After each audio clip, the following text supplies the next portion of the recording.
এখন আমি যদি আপনাকে প্রশ্ন করি যে আপনি কেন মুসলিম, আপনার উত্তর হবে আমার বাপ দাদা মুসলিম ছিল, এজন্য আমিও মুসলিম। আপনাকে যদি প্রশ্ন করি আপনি কেন খ্রিস্টান, তা আপনি বলবেন আমার বাপ দাদা পূর্বপুরুষ তারা খ্রিস্টান ছিল, এই জন্য আমিও খ্রিস্টান।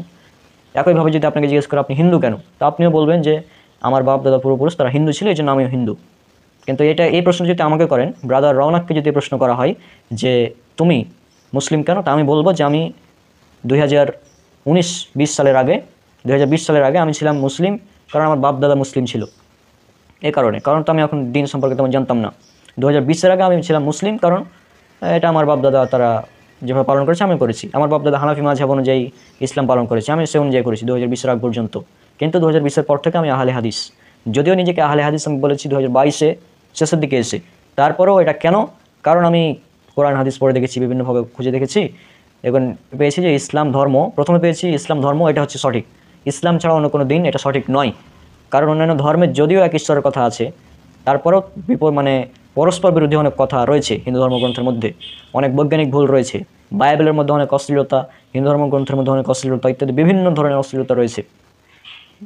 এর উদাহরণ আমি কিছু দিব না, আপনারা ব্রাদার রাহুল ভাইয়ের এই বইটি পড়বেন, ইসলাম আদর্শ না কলঙ্ক। এই বইয়ে হিন্দুদের যেভাবে বইটি লেখা হয়েছে, হিন্দুদের একজন পণ্ডিত ইসলামের উপর 56টি অভিযোগ করেছিল, তো সেই 56টি প্রশ্নের অভিযোগের জবাব দিয়েছেন। পাশাপাশি হিন্দু ধর্মের মধ্যে যেসব অশ্লীলতা রয়েছে, হিন্দু পণ্ডিতদের হিন্দু দেবতাদের যে কুকর্মগুলো রয়েছে, সেগুলো এই বইয়ে খুব সুন্দরভাবে তুলে ধরা, কুকর্মগুলো এই বইয়ের মধ্যে তুলে ধরা হয়েছে। সেগুলো যদি একবার পড়েন, এবং আমি তো এই বই পড়েছি, পাশাপাশি মিলিয়েও দেখেছি বইয়ের, আমার কাছে তো সব বইয়ের পিডিএফ আছে, প্রায় অধিকাংশ প্রায় সবগুলোই আছে আমার কাছে পিডিএফ হিন্দু ধর্মগ্রন্থের। হার্ড কপি নাই, কারণ হার্ড কপি যদি আমি কিনতে যাই প্রায় 10 লক্ষ টাকা মতো লাগবে, বাস্তব কথা এটা। হ্যাঁ, তো যাই হোক, এই বইয়ে প্রায় 9.5 লক্ষ টাকার বইয়ের রেফারেন্স দেওয়া আছে এই বইয়ের ভিতরে, 9.5 লক্ষ টাকার, এবং সবগুলো বই ব্রাদার রাহুলের কাছে হার্ড কপি আছে একদম। তো যদি কোনো আপনাকে যদি চ্যালেঞ্জ করে এই বইয়ের ওপর, তো রাহুল ভাইয়ের কাছে বই আছে, তিনি বই খুলে দেখিয়ে দেবেন, নো প্রবলেম। আর এই সব যাচাই বাছাই করার পর আমি দেখলাম ইসলাম এটা একমাত্র সঠিক ধর্ম, আর ইসলামের মধ্যে সঠিক জামাত আল্লাহ রাসূল সাল্লাল্লাহু আলাইহি ওয়াসাল্লামের সেই হাদিস, যেটা প্রথম দিকে বলেছিলাম যে মুসলিমদের মধ্যে 73টা ভাগ হবে, 73টা দল হবে, একটি দল জান্নাতে যাবে, সেই দলটি হচ্ছে যারা কোরআন এবং সুন্নাহর একনিষ্ঠ অনুসারী হবে। হ্যাঁ, তো আমার বাপ দাদা পূর্বপুরুষ তারা হানাফি মাযহাব মেনে চলে আসছে তারা, কিন্তু আমি কিন্তু হানাফি মাযহাব ফলো করি না, আমি ফলো করি শাফিঈ মাযহাব, এবং শাফিঈ মাযহাবের তাকলিদ করি না। তাকলিদ নিয়ে আবার আরও অনেক ঝামেলা আছে, আর তাকলিদ এবং মাযহাব দুটো আলাদা জিনিস, এবং এই বিষয়ে আমার একটি 40 মিনিটের ভিডিও আছে, সেটা আপনারা দেখবেন, ক্লিয়ার হয়ে যাবেন। এছাড়া যদি আপনারা বই পড়তে পছন্দ করেন, তাহলে ব্রাদার রাহুল ভাইয়ের এই তাকলিদ বিভ্রান্তি নিরসন এই বইটা পড়বেন, তাকলিদ সম্পর্কে বিভ্রান্তি একদম ক্লিয়ার হয়ে যাবে। আর আহলে হাদিস এবং হানাফিদের মধ্যে যতগুলো দ্বন্দ্ব রয়েছে, সে আহলে হাদিস ও হানাফি দ্বন্দ্ব নিরসন, আহলে হাদিস হানাফি দ্বন্দ্ব নিরসন এই বইটি একদম যদি পড়েন, আহলে হাদিস আর হানাফিদের মধ্যে যে মারামারি রয়েছে না, এই মারামারিগুলো দ্বন্দ্ব রয়েছে, এগুলো এই বইটি পড়লে একদম সব ক্লিয়ার থাকবে বিষয়টা।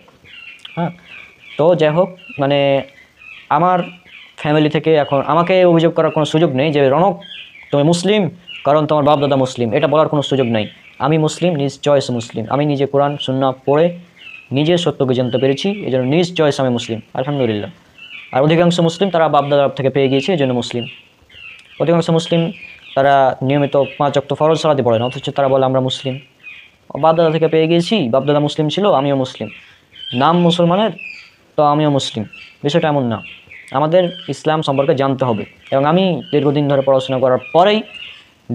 গবেষণা পড়াশোনা করার পরে আমি সত্যটা জানতে পেরেছি, এবং তারপর থেকে আমি মুসলিম, আলহামদুলিল্লাহ। আমি মুসলিম পরিচয় দিতে বেশি পছন্দ করি। তবে যখন আমাদের উপর অভিযোগ করে যে হ্যাঁ আহলে হাদিস ইহুদির দালাল, খ্রিস্টানের দালাল, এগুলো যখন বলে, তখন আমরা পাল্টা জবাব দিই। তখন আমরা বলি যে আসলে আমরা মুসলিম, তবে আমাদের বৈশিষ্ট্যগত নাম এটা হচ্ছে আহলে হাদিস। আহলে হাদিস এটাই সবচেয়ে নিরাপদ, সর্বোত্তম এবং সঠিক মতবাদ। এই ইসলামের মধ্যে যতগুলো মতবাদ রয়েছে, তার মধ্যে আহলে হাদিস এটাই সবচেয়ে সঠিক। কেন? কারণ এটা হচ্ছে একনিষ্ঠ কোরআন এবং সুন্নাহর অনুসারী, কারো নির্দিষ্ট এক ইমামের অন্ধ অনুসরণ করে এরা পালন করে না। এই জন্য আহলে হাদিস এটা হচ্ছে সর্বোত্তম, সঠিক সব দিক থেকে। আর এই জন্য আমি বাপদাদার অন্ধ অনুসরণ করি না। এক্ষেত্রে যদি আমাকে বলে যে তুমি পথভ্রষ্ট, যা ইচ্ছে তাই বলো, no problem, I don't care. আমি বাপদাদার অন্ধ অনুসরণ করি না, আমি কারো অন্ধ অনুসরণ করি না, আমরা কারো তাকলিদ করি না। লা তুকাল্লিদু দীনাকুম রাজুলান, সুনানুল কুবরা আল বাইহাকি, হাদিস নাম্বার 2236। আব্দুল্লাহ ইবনে মাসউদ বলছেন তোমরা দ্বীনের ব্যাপারে কারো তাকলিদ করো না। আমরা দ্বীনের ব্যাপারে কারো তাকলিদ করি না, আমরা কারো তাকলিদ করি না, কারো অন্ধ অনুসরণ করি না। তবে আমাদের হিন্দু দাদা দিদিরা তারা কী করে, তারা বাপ দাদা পূর্বপুরুষ ধরে চলে আসছে মূর্তি পূজা, তারা মূর্তি পূজা করে। বাপ দাদা পূর্বপুরুষ ধরে যে সব মানে প্রথা চলে আসছে ওই প্রথা তারা পালন করে আর কি, ধর্মগ্রন্থ পালন করে না। অথচ শ্রীমদ্ ভগবদ গীতায় বলা হচ্ছে অধ্যায় 16 শ্লোক নাম্বার 23 এবং 24 বলা হচ্ছে যে ইয়া শস্ত্রবিধিমুৎসৃজ্য ভর্ততিকম করতঃ সুসিদ্ধিমপ্নোতি না সুখম ন পরম গতিম তস্মা শস্ত্রং পবনন্তে কার্যে ব্যবস্থিতো গত্বা শস্ত্রবিধানুক্তম কর্ম কর্তুমিহার্হসি। যে ব্যক্তি ধর্মগ্রন্থকে বাদ দিয়ে শাস্ত্রবিধি পরিত্যাগ করে দিয়ে নিজস্ব নিয়ম ও খেয়াল খুশির অনুসরণ করে সে কখনোই সিদ্ধি, সুখ ও পরাগতি লাভ করতে পারে না। অতএব কর্তব্য ও অকর্তব্য নির্ধারণের শাস্ত্রই তোমার প্রমাণ। সুতরাং তুমি আগে জেনে নাও শাস্ত্রবিধি থেকে কী তোমাকে করতে হবে, তারপর সে অনুযায়ী কর্ম করো।